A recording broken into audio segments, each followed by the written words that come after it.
नमस्कार विद्यार्थी मित्रांनो, श्री अकॅडमी ऑफ सायन्सच्या ऑनलाईन व्हिडिओ लेक्चरमध्ये आपलं सर्वांचं सहर्ष स्वागत. पाठीमागच्या व्हिडिओ लेक्चरमध्ये आपण बायोटेक्नॉलॉजी टॉपिक सुरुवात केलेली आहे.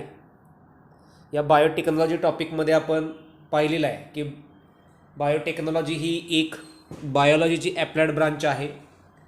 त्याची एक जनरल डेफिनेशन पाहिलेली आहे. त्याच्यानंतर organisation for economic corporation and development या संस्थेनं जी डेफिनेशन दिलेली आहे ती पाहिलेली आहे. त्याच्यानंतर बायोटेक्नॉलॉजीच्या वेगवेगळ्या ॲप्लाइड ब्रांचेस पाहिलेले आहेत, बरोबर आहे. त्याचं मिनिंग पाहिलेलं आहे. फेजेस ऑफ बायोटेक्नॉलॉजी पाहिलेलं आहे. 2 फेजेस आहेत. एक ट्रॅडिशनल बायोटेक्नॉलॉजी ज्याला ओल्ड बायोटेक्नॉलॉजी असं म्हटलं जातं, आणि दुसरं आहे ते मॉडर्न बायोटेक्नॉलॉजी, बरोबर आहे. मग ह्या 2 आपण बायोटेक्नॉलॉजीचे फेजेस पाहिलेले आहेत. त्याच्यानंतर आपण या ठिकाणी बघितलेलं आहे there are 2 major features of biotechnology that differentiate modern biotechnology from classical or old biotechnology. अशा 2 फेजेस ऑफ बायोटेक्नॉलॉजी आहेत किंवा 2 असे फीचर्स आहेत, मेजर फीचर्स आहेत, ज्याच्यामुळं ओल्ड बायोटेक्नॉलॉजी आणि न्यू बायोटेक्नॉलॉजी आपण वेगवेगळी सांगू शकतो. त्याच्यानंतर principle and processes of biotechnology. त्याच्यामध्ये तुम्ही जर बघितलं, मॉडर्न बायोटेक्नॉलॉजी ही 2 कोर टेक्निकवरती डिपेंडेंट आहे. पहिली जी टेक्निक आहे ती जेनेटिक इंजिनिअरिंग आणि दुसरी जी आहे ती केमिकल इंजिनिअरिंग, बरोबर आहे. आपण मग पाहिलेलं आहे की जेनेटिक इंजिनिअरिंगमध्ये DNA, RNA किंवा जे काही जेनेटिक मटेरियल असेल त्याचं अल्ट्रेशन कशा पद्धतीनं केलं जातं, बरोबर आहे. किंवा त्याच्यामध्ये आपण अल्ट्रेशन करून चेंज करून एखादा नवीन आपण DNA सिक्वेन्स तयार करणार आहे, किंवा याच्यामध्ये तुम्हाला रिकॉम्बिनंट DNA टेक्नॉलॉजी शिकवली जाईल, राईट. मग त्या रिकॉम्बिनंट DNA टेक्नॉलॉजीचे वेगवेगळे ॲप्लिकेशन्स आहेत हे तुम्हाला शिकवलं जाणार आहे. केमिकल इंजिनिअरिंगमध्ये तुम्हाला माहीत आहे production of useful products including vaccines असतील, अँटीबायोटिक्स असेल, एन्झाईम्स असतील, ऑर्गॅनिक ॲसिड असेल, विटॅमिन्स असतील, वेगवेगळे थेरप्युटिक प्रोडक्ट्स असतील, हे केमिकल इंजिनिअरिंगमध्ये आपण बघितलेलं आहे. ओके. त्याच्यानंतर मॅनिप्युलेशन ऑफ जीन्स इन्व्हॉल्व्स, म्हणजे एखादा जीन कुशलतेनं हाताळत असताना तो कशा पद्धतीनं हाताळला जातो किंवा त्याच्यामध्ये काय काय येणार आहे हे आपण याच्यामध्ये पाहणार आहोत किंवा पाहिलेलं आहे. ओके, पाहिलेलं आहे, राईट. मग repairing of the defective gene or replacing defective genes by healthy genes or normal genes. त्याच्यानंतर आपण बघितलं याच्यामध्ये artificially synthesising totally new genes, transfer of genes into a new location or into a new organisms, introducing and altogether new genes, manipulations of genes for improvement of living organisms, combining of genes from 2 organisms, altering the genotype, gene cloning etcetera. हे सगळं कशामध्ये येणार आहे? मॅनिप्युलेशन्स of जीन्समध्ये येणार आहे, जे आपण ऑलरेडी पाहिलेलं आहे, बरोबर आहे. म्हणजे मॅनिप्युलेशन म्हणजे कुशलतेने हाताळणे. मग एखादा जीन कुशलतेने हाताळत असताना तो कशा पद्धतीनं हाताळायचा आहे किंवा तो कशा पद्धतीनं स्किलफुली हँडल करायचा आहे हे आपल्याला आपण त्या लेक्चरमध्ये, पाठीमागच्या लेक्चरमध्ये पाहिलेलं आहे.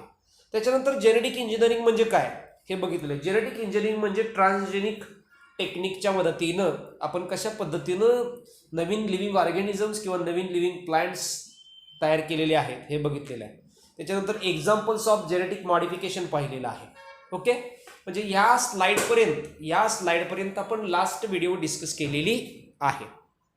ओके, या व्हिडिओमध्ये आपण डिस्कस करणार आहोत technique of gene cloning and RDNA technology.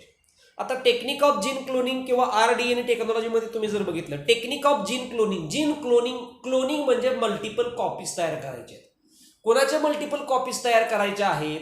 तर जीनच्या मल्टिपल कॉपीज तयार करायचे आहेत, बरोबर आहे. म्हणजे एखादा स्पेसिफिक DNA सिक्वेन्स घ्यायचा आहे. तो DNA सिक्वेन्स नॅचरली असेल किंवा आर्टिफिशियली असेल. नॅचरली किंवा आर्टिफिशियली तो DNA सिक्वेन्स त्याच्या मल्टिपल कॉपीज तयार करायचे, त्याला जीन क्लोनिंग असं म्हटलं जातं. आणि जेवढ्या काही आपण जीनच्या मल्टिपल कॉपीज तयार करणार आहोत त्या एकमेकांच्या सारख्या सेम टू सेम असणार आहेत, म्हणून त्याला जीन क्लोनिंग असं म्हटलं जातं. ओके, या ठिकाणी तुम्ही जर बघितलं तर जीन क्लोनिंग करत असताना आपल्याला RDNA टेक्नॉलॉजीचा यूज करायचा आहे. RDNA टेक्नॉलॉजी म्हणजे रिकॉम्बिनंट DNA टेक्नॉलॉजी. बाळांनो, अत्यंत महत्त्वाचा असा हा पॉईंट आहे. Technique of gene cloning and RDNA technology. बरोबर आहे. जर तुम्हाला बोर्डामध्ये जर ह्या टॉपिकवरती क्वेश्चन्स विचारला गेला तर त्याच्या सगळ्यात महत्त्वाचा जर कुठला पॉईंट असेल तर तो RDNA टेक्नॉलॉजी आहे. बरोबर आहे. मग त्याच्यामध्ये तुम्हाला RDNA टेक्नॉलॉजीमध्ये असलेले टूल्स विचारले जातील. बरोबर आहे. किंवा RDNA टेक्नॉलॉजीचे ॲप्लिकेशन्स विचारले जातील किंवा RDNA टेक्नॉलॉजीची प्रोसिजर विचारली जाईल किंवा स्टेप्स विचारले जातील. बरोबर आहे. काहीही या पॉईंटवरती विचारलं जाईल. जोही तुम्हाला प्रश्न विचारला जाईल तो त्या पद्धतीनं तुम्हाला सॉल्व्ह करायचा आहे. राईट. आता याच्यामध्ये काय म्हटलंय बघा, in gene cloning a gene of known functions can be transferred from its normal location into a different cells via a suitable vector. Gene cloning मध्ये आपण काय करतो तर असा एखादा जीन बघायचा आहे की ज्या जीनचं फंक्शन्स आपल्याला माहित आहे. बरोबर आहे.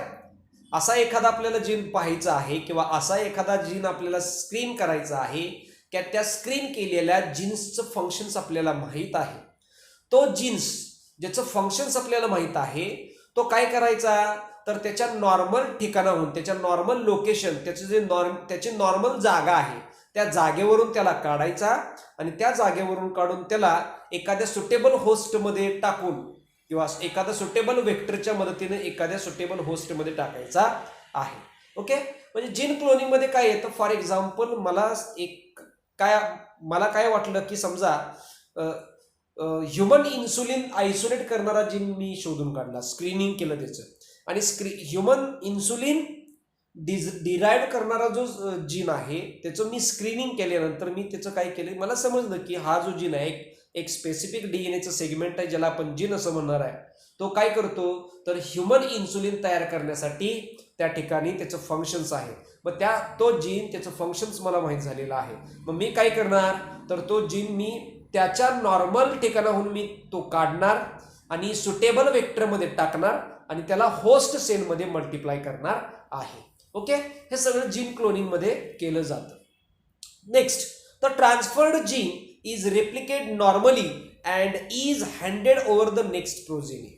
बरोबर आहे. म्हणजे जो जीन आपण ट्रान्सफर करणार आहे किंवा जो जीन आपण काढणार आहे तो जीन काय करायचा आहे त्या ठिकाणी, तो जीन काढल्यानंतर ज्या वेळेला आपण तो रेप्लिकेट करणार आहे तोपर्यंत काय असणार आहे बघा. काय म्हटलं या ठिकाणी, the transferred gene is replicated normally and is handed over to the next progeny. म्हणजे जो जीन आपण काढलेला आहे, काय म्हणतोय बघा, जो जीन आपण काढलेला आहे तो जीन काय करायचा आहे, रेप्लिकेट करायचा आहे. नॉर्मली रेप्लिकेट होणार आहे तो. बरोबर आहे. त्याच्या नेक्स्ट प्रोजेनीपर्यंत. समजलं. म्हणजे जो जीन आपण आयसोलेट केलेला आहे, वेक्टरमध्ये टाकलेला आहे, वेक्टरमध्ये टाकून तो ज्या वेळेला आपण एखाद्या होस्ट सेलमध्ये टाकू त्यावेळेला तो स्वतःच्या स्वतः मल्टिप्लाय होणार आहे आणि त्याच्या अनेक प्रोजेनी तो तयार करणार आहे. म्हणजे थोडक्यात मल्टिपल कॉपी स्वतःच्या तयार करणार आहे. ओके.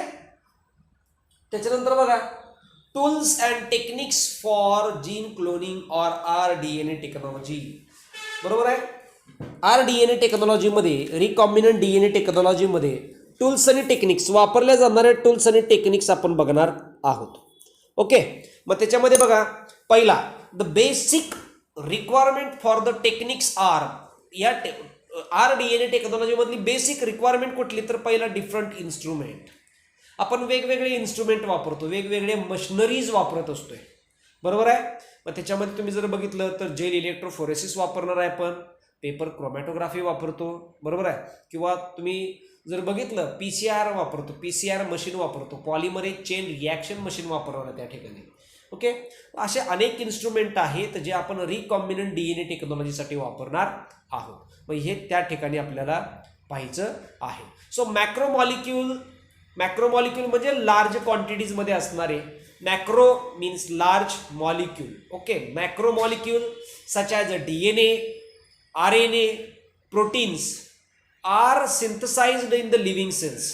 हे जे मॅक्रोमॉलिक्युल्स आहेत त्याच्यामध्ये डिऑक्सी रायबोन्यूक्लिक ॲसिड असेल, रायबोन्यूक्लिक ॲसिड असेल, प्रोटीन असेल, हे सगळे सिंथसाइज केले जातात. कुठं? लिव्हिंग सेल्समध्ये सिंथसाइज केले जातात. Which vary in their molecular weight. त्याचं प्रत्येकाचं मॉलिक्युलर वेट काय असणार आहे, वेगवेगळं असणार आहे. बरोबर आहे. म्हणजे डीएनएचं मॉलिक्युलर वेट, आरएनएचं मॉलिक्युलर वेट, प्रोटीनचं मॉलिक्युलर वेट वेगवेगळं आहे. प्रत्येकाचं मॉलिक्युलर वेट वेगवेगळं आहे. बरोबर आहे. त्याच्यानंतर सोल्युबिलिटी, त्याची सोल्युबिलिटी कशी आहे, कशा पद्धतीनं डीएनए, आरएनए आणि प्रोटीन सोल्युबल होणार आहे, त्याची सोल्युबिलिटी काय आहे. प्रेझेन्स ऑफ चार्जेस, डीएनए वरती कुठला चार्ज असणार आहे, आरएनए वरती कुठला चार्ज असणार आहे. बरोबर आहे. आणि शेवटचं काय म्हटलंय, ऍब्सॉर्बन्स ऑफ लाईट्स एक्सेट्रा, म्हणजे ते कशा पद्धतीने लाईट ऍब्सॉर्ब करणार आहेत. मग काय म्हटलं बघा, macromolecule such as DNA, RNA, protein are synthesised in the living cells which are vary in their molecular weight, solubility, presence of charges, absorbance of lights. म्हणजे आपल्या सेलच्या म्हणजे एखाद्या लिव्हिंग सेल्समध्ये असलेले जे मायक्रोमॉलिक्यूल आहेत, डीएनए असेल, आरएनए असेल, प्रोटीन असेल, त्याचं ते वेगवेगळे आहेत, म्हणजे व्हॅरीज आहेत. कशा कशामध्ये, त्यांच्या मॉलिक्युलर वेटमध्ये वेगवेगळे आहेत, सोल्युबिलिटी त्यांची वेगळी आहे, प्रेझेन्स ऑफ चार्जेस वेगळे आहेत, ऍब्सॉर्बन्स ऑफ लाईट वेगळा आहे. Okay. Next, several techniques are used to isolate and characterise the micromolecule. अशा अनेक टेक्निक्स आहेत ज्या वापरून आपण मॅक्रोमॉलिक्यूल, हे जे मॅक्रोमॉलिक्यूल आहेत, म्हणजे डीएनए असेल, आरएनए असेल, प्रोटीन असेल, हे आपण काय करू शकतो, सेपरेट करू शकतो. अशा अनेक टेक्निक आहेत ज्या टेक्निक वापरून आपण मॅक्रोमॉलिक्यूल सेपरेट करू शकतो. पुढे काय म्हटलं बघा, the size of different types of molecule varies and therefore their molecular weight also vary. प्रत्येक मॉलिक्यूलची साईज वेगवेगळी आहे, त्यामुळे त्यांचं मॉलिक्युलर वेट सुद्धा वेगळं आहे.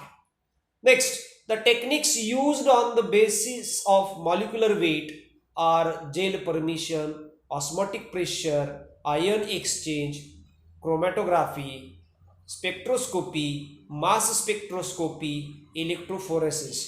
म्हणजे त्या टेक्निकमध्ये काय काय वापरलं जातं बघा. हे जे डीएनए, आरएनए, प्रोटीन आयसोलेट करण्यासाठी आपण काय काय वापरू शकतो त्या ठिकाणी, तर जेल परमिशन वापरू शकतो, जेल परमिशन टेक्निक वापरू शकतो, ऑस्मॉटिक प्रेशर टेक्निक वापरू शकतो, आयन एक्सचेंज टेक्निक वापरू शकतो, क्रोमॅटोग्राफी वापरू शकतो, स्पेक्ट्रोस्कोपी वापरू शकतो, मास स्पेक्ट्रोस्कोपी वापरू शकतो किंवा मास स्पेक्ट्रोमेट्री वापरू शकतो आणि इलेक्ट्रोफोरेसिस वापरू शकतो. ओके.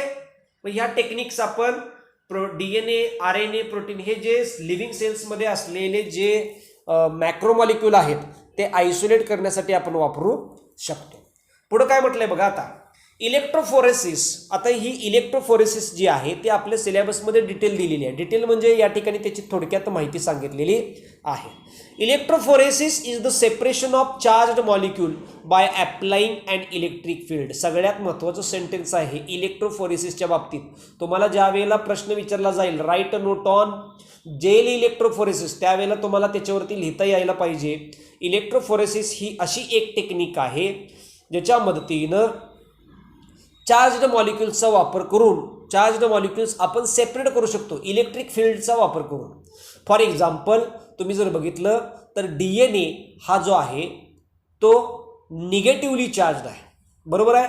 मग समजा जर आपल्याला डीएनए आयसोलेट करायचा असेल तर आपण तो डीएनए पॉझिटिव्ह चार्जपासून निगेटिव्ह चार्जपर्यंत रन करू शकतो.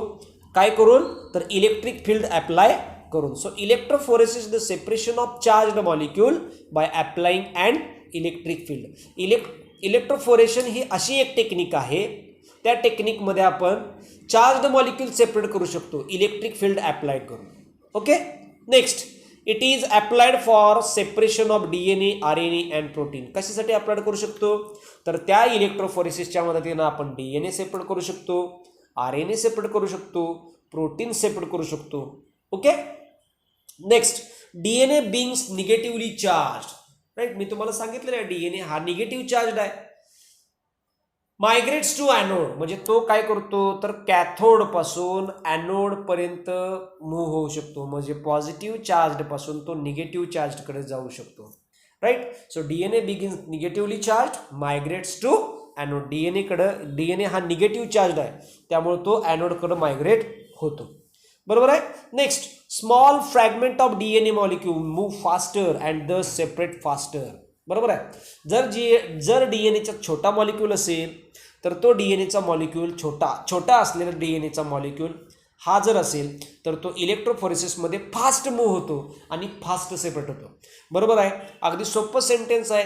याचं मिनिंग की समजा दोन व्यक्ती आहेत, एका व्यक्तीचं वजन 100 किलो असेल आणि एका व्यक्तीचं वजन हे 50 किलो असेल आणि त्या दोघांमध्ये पळण्याची जर आपण स्पर्धा लावली तर कुठली व्यक्ती जिंकणार हो? ज्याचं वजन कमी आहे ती व्यक्ती जिंकणार आहे. ज्याचं वजन जास्त आहे ती व्यक्ती जिंकू शकणार नाही, कारण वजन कमी असलेली व्यक्ती ही फास्ट पळणार आहे आणि फास्ट जिंकणार आहे. ओके. वजन जास्त असलेली व्यक्ती ही फास्ट पळू शकत नाही, जोरात पळू शकत नाही, त्यामुळे ती लवकर जिंकू शकणार नाही. बरोबर आहे. याच पद्धतीने आहे ना, ज्यावेळेला डीएनएचा छोटासा मॉलिक्यूल असेल तर तो इलेक्ट्रोफोरेसिस टेक्निकमध्ये फास्ट मूव्ह होणार आहे आणि फास्ट सेपरेट होणार आहे. का फास्ट मूव्ह झाला की फास्ट सेपरेट होणार आहे. बरोबर आहे. त्याच्यानंतर पुढे काय म्हटलंय बघा ब्ल्यू लाईनमध्ये, यूज ऑफ अगारोज जेल इलेक्ट्रोफोरेसिस. आता अगारोज जेल इलेक्ट्रोफोरेसिसमध्ये पुन्हा वेगवेगळ्या टेक्निक आहेत जेल इलेक्ट्रोफोरेसिसच्या. ज्याला आपण पेज असं म्हणणार आहे, PAGE page, SAD page are different methods of electrophoresis. या ठिकाणी तुम्ही जर बघितलं, जे अगारोज जेल इलेक्ट्रोफोरेसिसमध्ये पेज, SAD पेज हे वेगवेगळ्या मेथड्स आहेत इलेक्ट्रोफोरेसिसच्या. ओके. समजली इथपर्यंत? बघा नेक्स्ट. आता ही जी आहे ती डायग्रॅमॅटिक रिप्रेझेंटेशन ऑफ इलेक्ट्रोफोरेसिस आहे. सगळ्यात वरची डायग्रॅम, पहिल्यांदा आपण वरची डायग्रॅम एक्सप्लेन करूया. बरोबर आहे. एक जो छोटासा बॉक्स दिलेला आहे त्याच्यावरती पॉवर सप्लाय असं म्हटलेलं आहे. बरोबर आहे. म्हणजे त्या ठिकाणाहून आपण इलेक्ट्रिक फील्ड प्रोव्हाइड करणार आहे. आणि खालचा जो इलॉंगेटेड जो बॉक्स आहे, बरोबर आहे, ज्याला कॅथोड, एक negatively charge cathode, positively charge anode. बरोबर आहे. Negatively charge cathode, positively charge anode.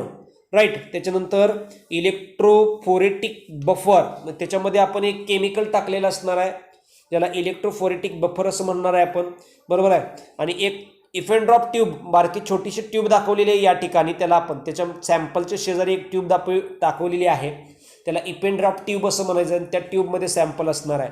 आणि जो बॉक्स आहे या बॉक्समध्ये ॲगारोज जेल म्हणून एक लेबल दाखवलेला आहे, ॲगारोज जेल. राईट. आणि त्याच्या कॅथोडच्या बाजूला, म्हणजे जिकडं निगेटिव्ह चार्ज आहे, कॅथोड आहे, त्या कॅथोडच्या बाजूला काय केलेलं आहे तर जे छोटे छोटे खड्डे आहेत बघा या ठिकाणी, छोटे छोटे होल्स आहेत. राईट. त्याला वेल असं म्हटलेलं आहे, वेल. राईट. म्हणजे एक कोंबसारखं स्ट्रक्चर्स असतं. ज्या वेळेला आपण ॲगारोज जेलचं पेज तयार करणार आहे त्यावेळेला ते कोंब आपण त्याच्यामध्ये खवून ठेवायचं असणार आहे. आणि ॲगारोज जेल हे सॉलिड झालं की ते कोंब काढून टाकायचे, म्हणजे त्याच्यामध्ये छोटे छोटे खड्डे पडणार आहेत. आपल्याला सॅम्पल लोड करत असताना त्या छोट्या छोट्या खड्ड्यांमध्ये लोड करायचं आहे. बरोबर आहे. फॉर एक्झाम्पल सॅम्पलमध्ये DNA आहे. राईट.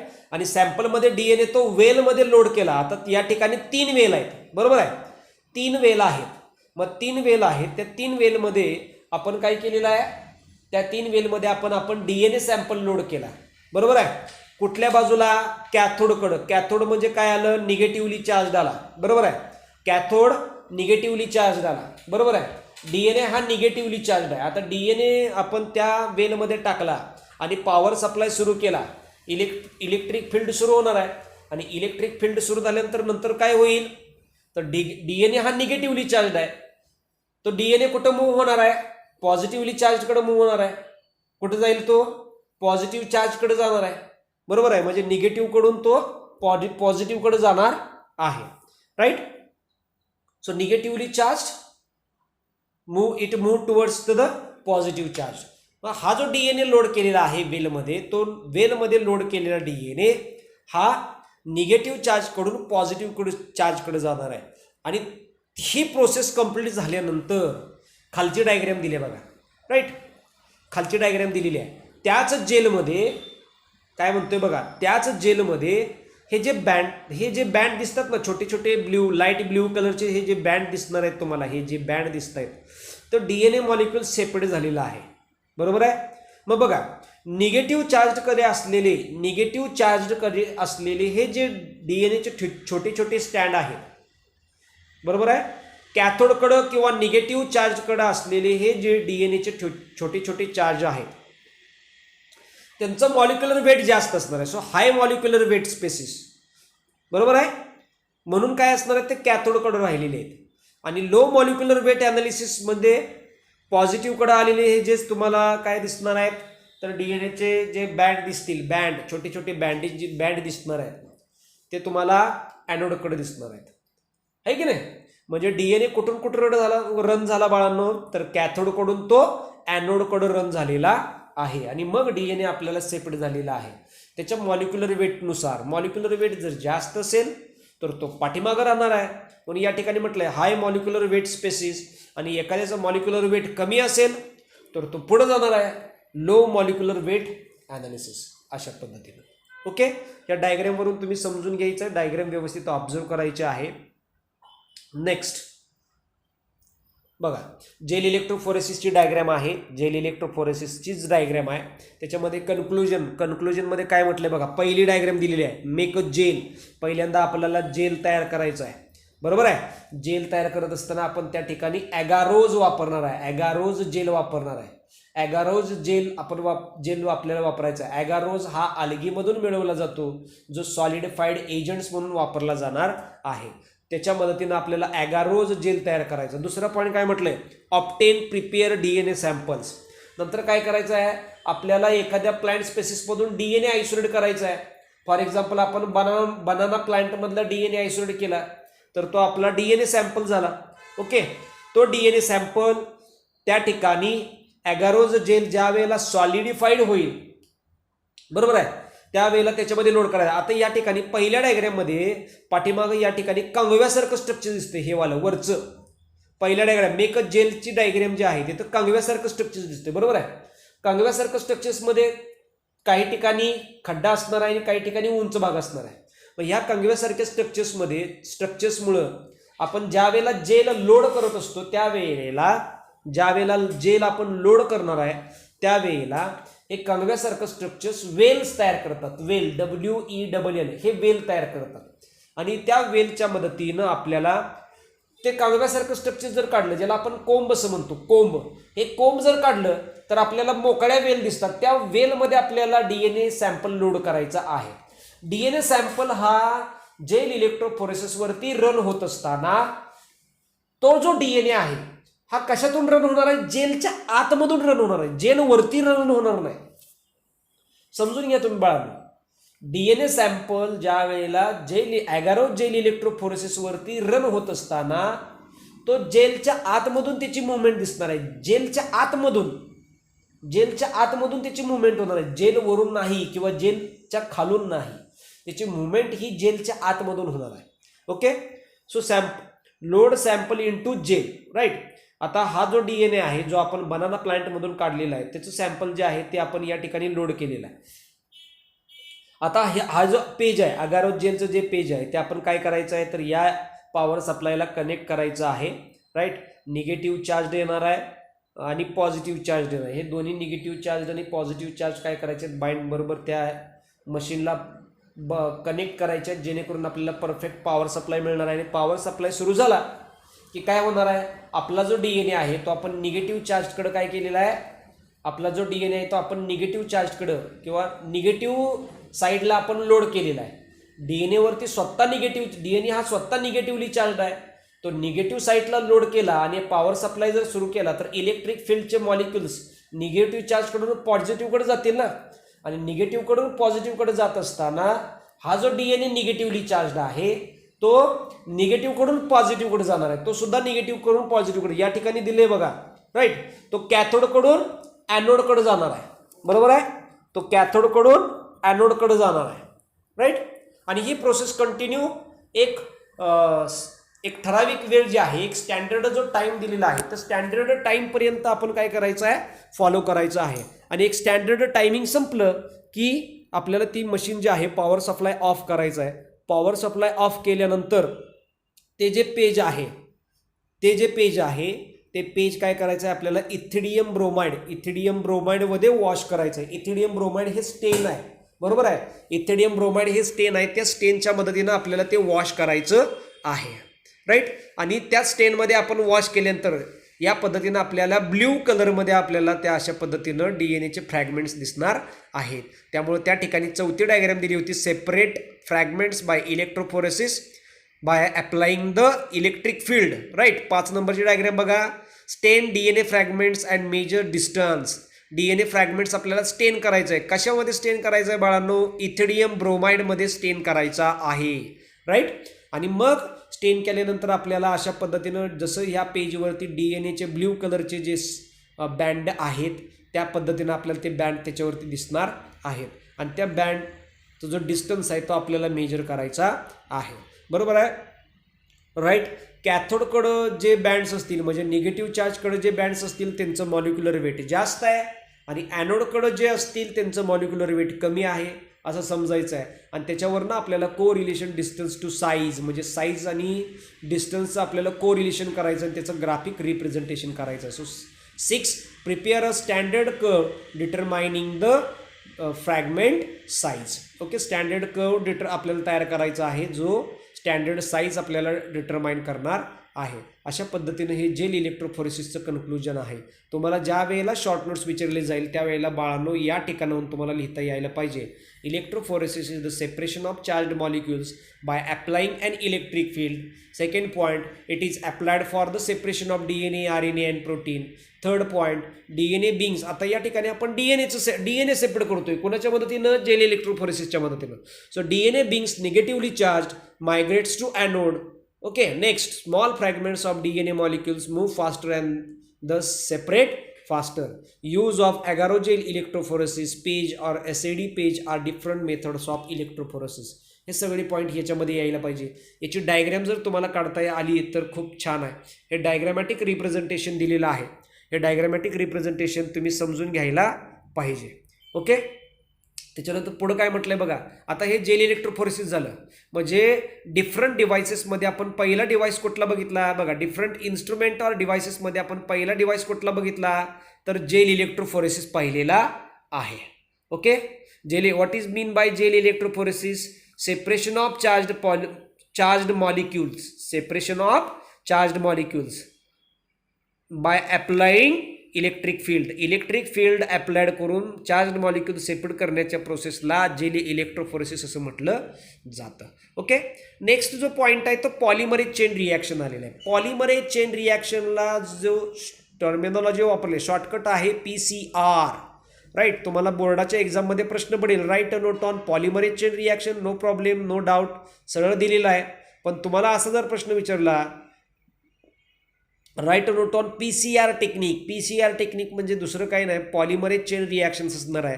असा ज्या वेळेला तुम्हाला 4 मार्काला प्रश्न पडेल आणि तो विचारलाच जाणार आहे बोर्डाच्या एक्झाममध्ये त्यावेळेला तुम्ही काय करायचं आहे तर त्या ठिकाणी ह्या पॉलिमरेज चेन रिॲक्शनचे डायग्रॅमॅटिक रिप्रेझेंटेशन द्यायचं आहे आणि त्या पॉलिमरेज चेन रिॲक्शनचे डायग्रॅमॅटिक रिप्रेझेंटेशन देऊन ते तुम्ही एक्सप्लेन करायचं आहे, तिच्या स्टेप्समध्ये एक्सप्लेन करायचं आहे.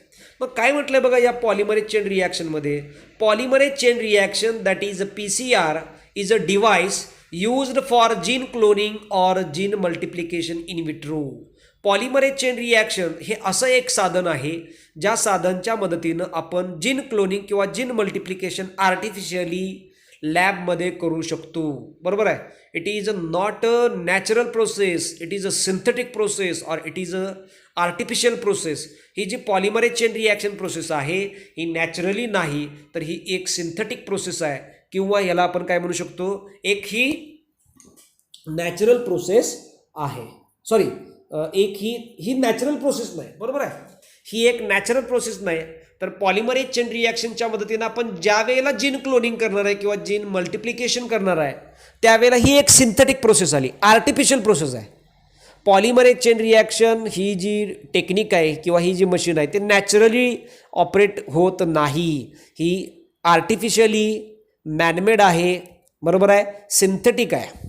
Okay, next amplification of gene of interest to PCR. Amplification म्हणजे मल्टिप्लिकेशन. आपण म्हणतो ना साऊंड सिस्टममधला ॲम्प्लिफायर, साऊंड सिस्टममधला ॲम्प्लिफायर, तो ॲम्प्लिफायर आपण चालू केला आणि त्याच्यावरनं जर आपण गाणी लावली तर त्याचा आवाज दूरपर्यंत जातो. म्हणजे मल्टिपल आवाज, म्हणजे छोट्याशा आवाजाचा तो मल्टिपल आवाज करून बाहेर फेकणार आहे, त्याला मल्टिप्लिकेशन. ॲम्प्लिफिकेशन म्हणजे multiplication. So amplification of gene interest through PCR. मग या ठिकाणी काय आहे तर जो आपला जीन ऑफ इंटरेस्ट आहे आपल्याला आवडणारा जीन आहे, ज्या जीनवरती आपल्याला काम करायचं आहे, बरोबर आहे, ज्या जीनवरती आपल्याला काम करायचं आहे, right. So amplification of gene of interest, ज्या जीनवरती आपल्याला काम करायचं आहे तो जीन आपण ॲम्प्लिफाय करणार आहे, मल्टिप्लाय करणार आहे कोणाच्या मदतीनं, पॉलिमरेज चेन रिॲक्शनच्या मदतीनं. Okay. So amplification of gene of interest through PCR, म्हणजे आपल्याला जो जीन मल्टिप्लाय करायचा आहे तो आपण PCRच्या मदतीनं करू शकतो ना. ओके. त्याच्यानंतर पुढं काय म्हटलंय, polymerase chain reaction was discovered by Kary Mullis in 1985. ही जी टेक्निक आहे किंवा ही जी मशीन आहे ती कुठल्या सायंटिस्टनं शोधून काढलेली आहे, तर कॅरी मुलिस या सायंटिस्टनं शोधून काढलेली आहे 1985 मध्ये. Okay. PCR can generate a billion of copies of the desired segment of DNA or RNA with high accuracy and specificity in matter of few hours. PCR ही अशी एक मशीन आहे की ज्या मशीनच्या मदतीनं आपण अगदी कमी तासांमध्ये, बरोबर आहे, DNA असेल किंवा RNAचा तुकडा असेल त्या DNAच्या किंवा RNAच्या तुकड्यांचा हजारो कॉपीज आपण तयार करू शकतो आणि त्या ज्या कॉपीज असतील त्या हायली ॲक्युरेट असणार आहे आणि स्पेसिफिक असणार आहे, त्याच्यामध्ये एरर ह्या अजिबात नसणार आहेत. म्हणजे ज्या आपण DNAच्या आणि RNAच्या मल्टिपल बिलियन्स ऑफ कॉपीज तयार करणार आहोत अगदी कमी वेळेमध्ये, त्या परफेक्ट ॲक्युरेट असतील आणि त्यांची स्पेसिफिसिटी अगदी जास्त असणार आहे. ओके. पुढं काय म्हटलंय बघा, the process of PCR is completely automated. बरोबर आहे. ही जी पॉलिमरेज चेन रिॲक्शनची जी प्रोसेस आहे ती ॲटोमॅटिक आहे. त्याच्यामध्ये 3 सायकल्स आहेत and involves automatic thermal cycles, आणि याच्यामध्ये 3 सायकल्स आहेत आणि त्या थर्मल सायकल्स आहेत, म्हणजे इट डिपेंड्स ऑन टेम्परेचर. त्या ठिकाणी टेम्परेचरचं फ्लक्च्युएशन्स आपल्याला बघायला मिळणार आहे. For डिनॅच्युरेशन and रिनॅच्युरेशन. डिनॅच्युरेशन म्हणजे DNAचे जो स्टँड्स आहे तो सेपरेट करायचा आहे. रिनॅच्युरेशन म्हणजे जो DNAचे 2 वेगवेगळे सेपरेट स्टँड आहेत ते एकत्र करायचे आहेत. ओके. सो ही जी पॉलिमरेज चेन रिॲक्शन आहे ही कम्प्लिटली ॲटोमॅटिक आहे आणि थर्मल सायकलरवरती, ॲटोमॅटिक थर्मल सायकलरवरती डिपेंडेंट आहे. जे ॲटोमॅटिक डिनॅच्युरेशन होणार आहे, रिनॅच्युरेशन होणार आहे. डिनॅच्युरेशनमध्ये DNAचे 2 सेगमेंट आहेत ते सेपरेट करणार आहोत आणि रिनॅच्युरेशनमध्ये DNAचे जे 2 सेगमेंट आहेत ते आपल्याला एकत्रित करायचे आहेत. ओके. हे झालं डिनॅच्युरेशन आणि रिनॅच्युरेशन. डिनॅच्युरेशनमध्ये बघा काय म्हणतोय, 2 stands of DNA are separated, right. रिनॅच्युरेशनमध्ये 2 separated stands of DNA are combined together. Renaturation. Next, the device required for PCR is called thermal cycler. PCRसाठी लागणाऱ्या साधनाला किंवा PCR साधनाला आपण काय म्हणूया, थर्मल सायक्लर. म्हणजे एक तर तुम्हाला पॉलिमरेज चेन रिॲक्शन असा प्रश्न विचारला जाईल किंवा PCR असा प्रश्न विचारला जाईल किंवा थर्मल सायक्लर असा प्रश्न विचारला जाणार आहे, right. PCR is in vitro amplification of desired DNA segment. In vitro म्हणजे आउट ऑफ सिच्युएशन्स किंवा काय म्हणूया आपण त्याला, आर्टिफिशियली असं म्हणूया सर, लॅबोरेटरीमध्ये, लॅबमध्ये. Okay. So polymerase chain reaction ही अशी एक टेक्निक आहे ज्या टेक्निकच्या मदतीनं आपण डिझायर्ड DNA सेगमेंटचं मल्टिप्लिकेशन करू शकतो. कसं, आर्टिफिशियली मल्टिप्लाय करणार आहे, त्याचं आर्टिफिशियल मल्टिप्लिकेशन करायचं आहे, लॅबमध्ये करू शकतो आपण. ओके. ही नॅचरल प्रोसेस नाही, तर ही कुठली प्रोसेस आहे, सिंथेटिक प्रोसेस आहे. ओके. इट रिक्वायर्ड्स. आता रिक्वायरमेंट काय आहे बघा, पॉलिमरेज चेन रिॲक्शनचे रिक्वायरमेंट काय आहेत. पहिली रिक्वायरमेंट, असा DNA ज्या DNAचं आपल्याला मल्टिप्लिकेशन करायचं आहे. हा तर पहिली रिक्वायरमेंट झाली ना. काय म्हणतो बघा, असा DNA ज्या DNAचं आपल्याला मल्टिप्लिकेशन करायचं आहे, तो काय आला, फर्स्ट रिक्वायरमेंट आलं. असा DNA पाहिजे ज्या DNAचं आपल्याला मल्टिप्लिकेशन करायचं आहे, right. So DNA containing the desired segment to be amplified. असा DNA, बरोबर आहे, जो आपण डिझायर्ड सेगमेंट म्हणून घेतलेला आहे त्याचं मल्टिप्लिकेशन करायचं आहे, असा DNA आपल्याला पाहिजे, बरोबर आहे. म्हणजे पहिली गोष्ट DNA पाहिजे, ज्या DNAचं आपल्याला मल्टिप्लिकेशन करायचं आहे तो DNA पाहिजे. ओके.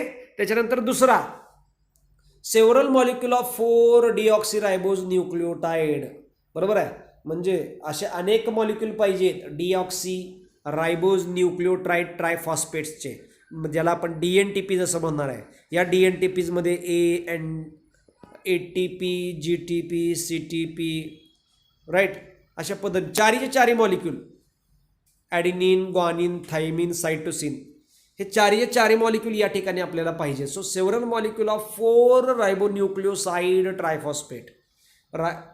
चारीचे चारी मॉलिक्यूल डिऑक्सी रायबोज न्यूक्लिओटाइड ट्रायफॉस्फेटचे चारीचे चारी मॉलिक्यूल या ठिकाणी आवश्यक आहे. म्हणजे पहिला असा DNA ज्या DNAचं आपल्याला मल्टिप्लिकेशन करायचं आहे तो DNA. दुसरा डिऑक्सिरायबोज न्यूक्लिओटाइड ट्रायफॉस्फेटचे चारीचे चारी मॉलिक्यूल. Next excess of 2 primer molecule. बरोबर आहे, 2 प्रायमर मॉलिक्यूल पाहिजेत ना. प्रायमर हा तर खरा सुरुवात आहे, तो तर उद्घाटन करून देणार आहे ना. राईट, उद्घाटन कशाचं करून देणार आहे तर तो सुरुवात करून देणार आहे. DNA रेप्लिकेशनची सुरुवात हा करून देणार आहे. So excess of 2 primer molecules. Right. Next heat stable DNA polymerase. Right, चौथा कुठला आला, हीट स्टेबल DNA पॉलिमरेज, ज्याला आपण टॅग पॉलिमरेज असं म्हणणार आहे. राईट, आणि हा टॅग पॉलिमरेज आपण कुठल्या बॅक्टेरियामधून आयसोलेट करणार आहे. राईट, थर्मस ॲक्वेटस नावाचा जो बॅक्टेरिया आहे, थर्मस ॲक्वेटस, जो हॉट स्प्रिंगमध्ये गरम पाण्याचे झरे आहेत त्या गरम पाण्याच्या झऱ्यांमध्ये तो बॅक्टेरिया आपल्याला मिळणार आहे. कुठला बॅक्टेरिया, थर्मस ॲक्वेटस. सो ह्या थर्मस ॲक्वेटस बॅक्टेरिया जो आहे त्या बॅक्टेरियामधून आपण काय आयसोलेट करणार आहोत तर हा टॅग पॉलिमरेज आयसोलेट करणार आहोत. जो DNA पॉलिमरेजचा एक प्रकार आहे. DNA पॉलिमरेजचा हा टाईप आहे. ओके, टॅग पॉलिमरेज ज्याला म्हणणार आहे आपण तो DNA पॉलिमरेजचाच एक टाईप आहे.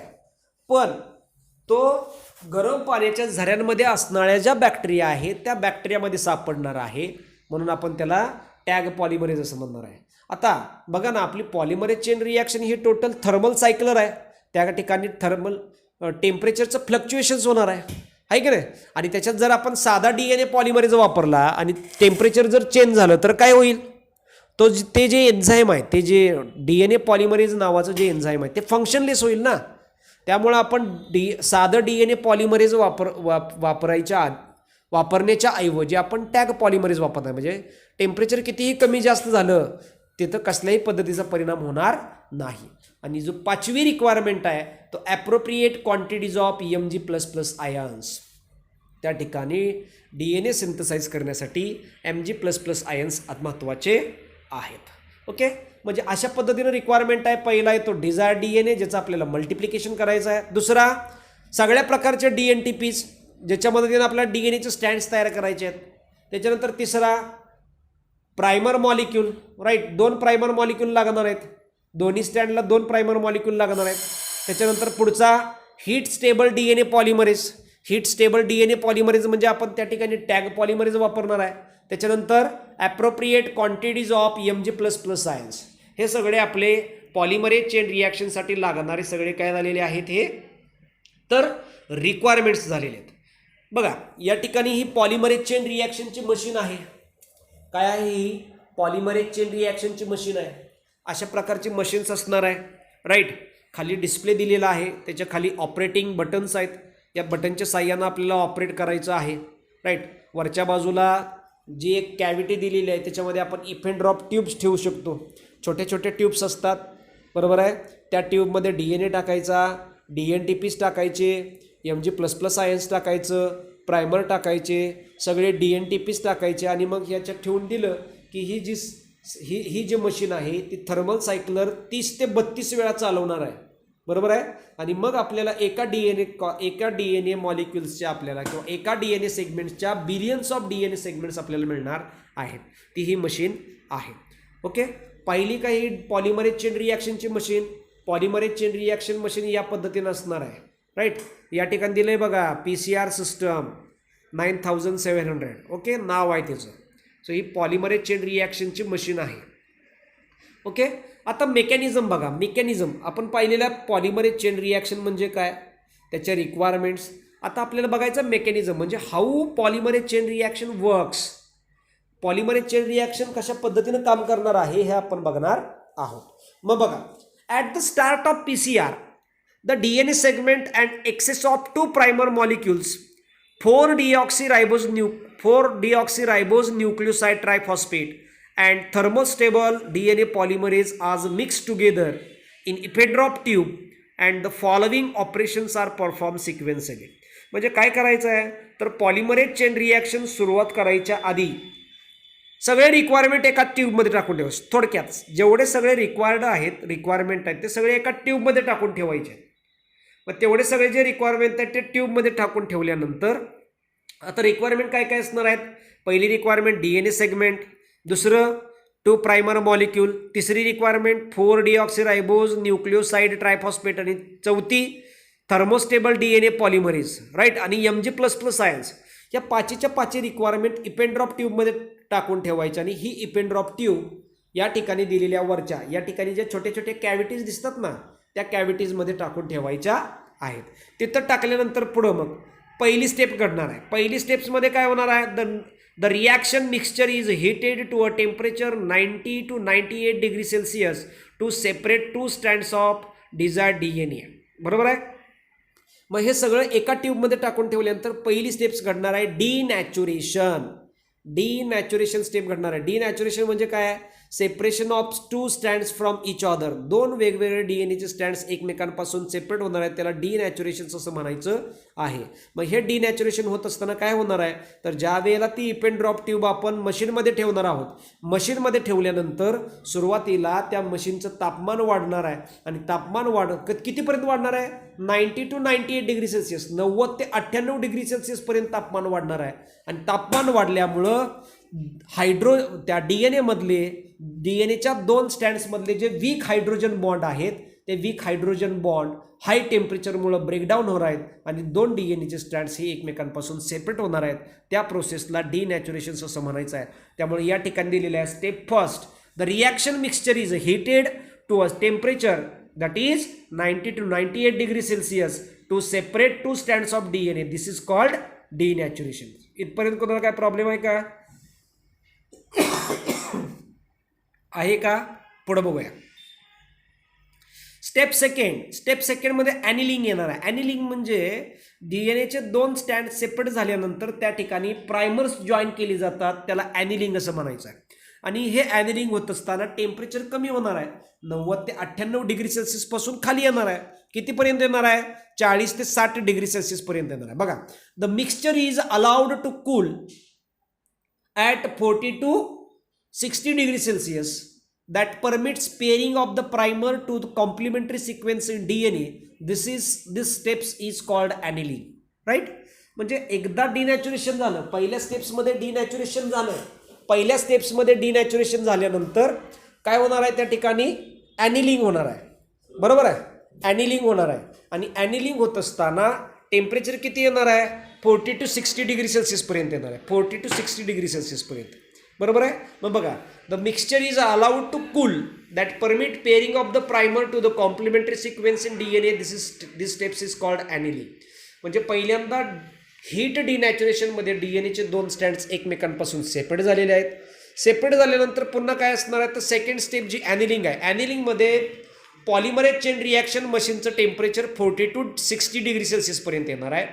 आणि 40 to 60 डिग्री सेल्सिअसपर्यंत आलं की जे प्रायमर आपण टाकलेले आहेत रिक्वायरमेंटमध्ये प्रायमर म्हटलेले ते जे प्रायमर काय करतात जे 2 DNAचे कॉम्प्लिमेंटरी स्टँड्स आहेत त्या स्टँडच्या सुरुवातीला ते जॉईन होतात. म्हणजे ज्या वेळेला प्रायमर त्या DNAच्या कॉम्प्लिमेंटरी स्टँडला जॉईन होणार आहे त्याला ॲनिलिंग असं म्हणायचं आहे. ओके. आणि ॲनिलिंगमध्ये टेम्परेचर किती येणार आहे 40 to 60 डिग्री सेल्सिअस एवढं येणार आहे राईट. त्याच्यानंतर स्टेप नंबर 3 मध्ये काय म्हटलंय बघा द टेम्परेचर कितीपर्यंत असणार आहे बघा 70 to 75 degree Celsius. The temperature allows to thermostable Taq polymerase is use to single standard DNA as a template and add a nucleotide. This is called primer extension. बरोबर आहे. आणि स्टेप नंबर 3 एक्सटेन्शन असणार आहे. म्हणजे पहिली step झाली heat denaturation ॲनिलिंग आणि तिसरी स्टेप झाली एक्सटेन्शन. एक्सटेन्शनमध्ये काय होतं पुन्हा टेम्परेचर 70 ते 75 डिग्री सेल्सिअसला जातं आणि 70 ते 75 डिग्री सेल्सिअसला गेल्यानंतर ज्या ठिकाणी प्रायमर जॉईन झालेले आहे तिथून पुढं ते DNAचा नवीन स्टँड्स तयार व्हायला सुरुवात होते. म्हणजे DNAचा नवीन स्टँड जुन्या स्टँड्सवरती DNAचा नवीन स्टँड्स एक्सटेंड होतो त्याला म्हणायचं एक्सटेन्शन. आणि ह्या प्रोसेसला जवळपास 2 मिनिटाचा कालावधी लागतो. So it takes around 2 minutes durations. Right. अशा पद्धतीने एक सायकल घडली जाते. म्हणजे ह्या 3 स्टेप्स घडल्या तर एक सायकल घडणार आहे. पहिली स्टेप्स हीट डिनॅच्युरेशन, दुसरी स्टेप्स ॲनिलिंग, तिसरी steps extension. Heat denaturation, annealing, extension या तिन्ही स्टेप्स घडल्या की मग त्या ठिकाणी एक सायकल पॉलिमरेज चेन रिॲक्शनची कंप्लीट होणार आहे, ती म्हणजे polymerase PCR. Okay. It takes around 2 minutes. म्हणजे एक सायकल घडायला 2 मिनिटं लागणार आहेत. So 1 cycle takes around 3 to 4 minutes. Right. म्हणजे या ठिकाणी तुम्ही जर बघितलं, या ठिकाणी लिहिलेलं आहे it takes around 2 minutes duration. कुठल्या प्रोसेससाठी? प्रायमर एक्सटेन्शनसाठी. ओके. प्रायमर एक्सटेन्शनसाठी 2 मिनिटाचा कालावधी लागतो. आणि या तिन्ही सायकल घडायला म्हणजे हीट डिनॅच्युरेशन, ॲनिलिंग आणि प्रायमर एक्सटेन्शन घडायला म्हणजे एक सायकल घडायला ह्या 3 स्टेप्स घडले की एक सायकल घडणार आहे ना. 3 स्टेप्स घडल्या की एक सायकल घडणार आहे. राईट. म्हणजे एक सायकल घडायला त्या ठिकाणी 3 ते 4 मिनिटं लागतात. ओके. पुढे काय म्हटलंय? To being second cycle DNA is again heated to convert double standard DNA into single standard DNA. म्हणजे एका DNAचे 2 DNA सॅम्पल झाले. आता पुन्हा 2 DNAचे 4 होणार. 4चे 8, 8चे 16, 16चे 32, 32चे 64, 64चे 128 असं ते कंटिन्यू मल्टिपल कॉपीज होत जाणार आहेत. बरोबर आहे. म्हणून म्हटलंय टू बिंग सेकंड सायकलच्या सुरुवातीला पुन्हा DNA हिट केला जातो. म्हणजे heat denaturation 90 to 98 degree Celsius convert double standard DNA into single standard DNA आणि पुन्हा डबल स्टँडर्ड DNAचं सिंगल स्टँडर्ड DNA मध्ये कन्व्हर्जन केलं जातं. मग या ठिकाणी हे ग्राफिक रिप्रेझेंटेशन आहे. काय दिले? DNA replication through polymerase chain reaction. Graphic representation त्या ठिकाणी दिलेलं आहे. पहिलं डायग्रॅम डिनॅच्युरेशन 90 to 98 डिग्री सेल्सिअसला काय केलेलं आहे तर DNAचे 2 स्टँड एकमेकांपासून सेपरेट केलेले आहेत. त्याच्यानंतर ॲनिलिंग ऑफ प्रायमर. ॲनिलिंगमध्ये DNAच्या 2 सेपरेट स्टँडला प्रायमर्स त्या ठिकाणी जॉईन झालेले आहेत. बरोबर आहे. ॲनिलिंगचं टेम्परेचर किती येणार आहे? 40 to 60 डिग्री सेल्सिअस. आणि मग तिसरं replication of DNA stand by using Taq polymerase. Taq पॉलिमरेजमुळे एक्सटेन्शन होणार आहे आणि एक्सटेन्शनला किती टेम्परेचर लागणार आहे? 70 to 75 डिग्री सेल्सिअस लागणार आहे. या ठिकाणी इन्फॉर्मेशन दिलेली आहे. ही जी डायग्राम आहे ती कशाची डायग्राम आहे बघा तर ग्राफिकल रिप्रेझेंटेशन आहे. पॉलिमरेज चेन रिॲक्शनच्या तिन्ही स्टेप्सचं ग्राफिकल रिप्रेझेंटेशन आहे. म्हणजे पॉलिमरेज चेन रिॲक्शनची एक सायकल कशा पद्धतीने घडते ते दिलेलं आहे.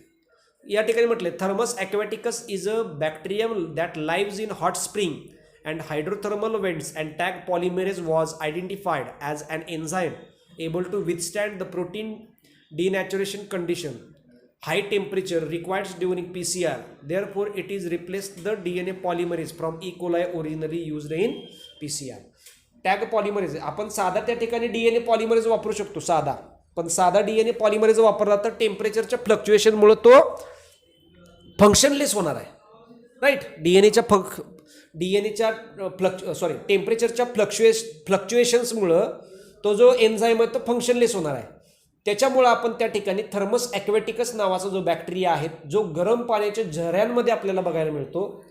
राईट. गरम पाण्याच्या झऱ्यांमध्ये बघायला मिळतो. तो काय करायचा आहे आपल्याला? तो आपण आयसोलेट करायचा आहे आणि तो पॉलिमरेज चेन रिॲक्शनमध्ये वापरलेला आहे जेणेकरून पॉलिमरेज चेन रिॲक्शनमध्ये थर्मल सायकलरमध्ये किती टेम्परेचरचं फ्लक्च्युएशन झालं आपल्याला काही त्या ठिकाणी प्रॉब्लेम येणार नाही. आपली जी प्रोसेस आहे ती सरळ चालणार आहे 3 स्टेप्समध्ये. First step is the heat denaturation, second step is the annealing and third one is the extension. हे झाले ग्राफ या ठिकाणी डायग्राममध्ये दिलेलं आहे. PCR कंपोनंट म्हणजे रिक्वायरमेंट आहेत DNA sample, primer, nucleotide, Taq polymerase, mixed buffer आणि PCR. खाली दिलेलं आहे थर्मल सायकलरची मशीन आहे आणि ह्या मशीनमध्ये ह्या PCRचे प्रोसेस दिसणार आहेत. पहिली प्रोसेस डिनॅच्युरेशन, दुसरी ॲनिलिंग, तिसरी एक्सटेन्शन. डिनॅच्युरेशनचं टेम्परेचर 90 ते 98 डिग्री सेल्सिअस, ॲनिलिंगचं टेम्परेचर 40 ते 60 डिग्री सेल्सिअस. एक्सटेन्शनमध्ये पुन्हा टेम्परेचर वाढणार आहे 72 डिग्री सेल्सिअसपर्यंत. ओके. हे झालं ग्राफिकल रिप्रेझेंटेशन. राईट. पुढे काय म्हटलंय? In an automatic thermal cycler the given 3 steps are automatically repeated 20 to 30 times. म्हणजे ज्या वेळेला आपण हे सगळं रिक्वायरमेंट इफेंट ड्रॉप ट्यूबमध्ये टाकणार आहे आणि इफेंट ड्रॉप ट्यूबमध्ये टाकल्यानंतर पॉलिमरेज चेन रिॲक्शनची आपण सायकल फॉलो करणार आहे तर ही जी प्रोसेस आहे ती ॲटोमॅटिकली रिपीट होणार आहे. किती वेळा? 20 ते 30 वेळा रिपीट होणार आहे. त्यामुळं पुढं काय म्हटलंय, thus at the end of n cycle 2n copies of DNA segments are produced. म्हणजे कुठलीही सायकल बघितली, एका सायकलमध्ये 1च्या 2, दुसऱ्या सायकलमध्ये 2च्या 4, तिसऱ्यामध्ये 4च्या 8, चौथ्यामध्ये 8च्या 16 असं या ठिकाणी होणार आहे. The machine performs the entire operation automatically and precisely. Polymerase chain reaction ही जी मशीन आहे ती ॲटोमॅटिक परफॉर्म होणार आहे, राईट, आणि ती प्रिसाइजली होणार आहे, त्याच्यामध्ये एरर जे असणार आहे ते कमी आहेत. Once the desired number of cycle is completed the amplified DNA segment is purified by gel electrophoresis.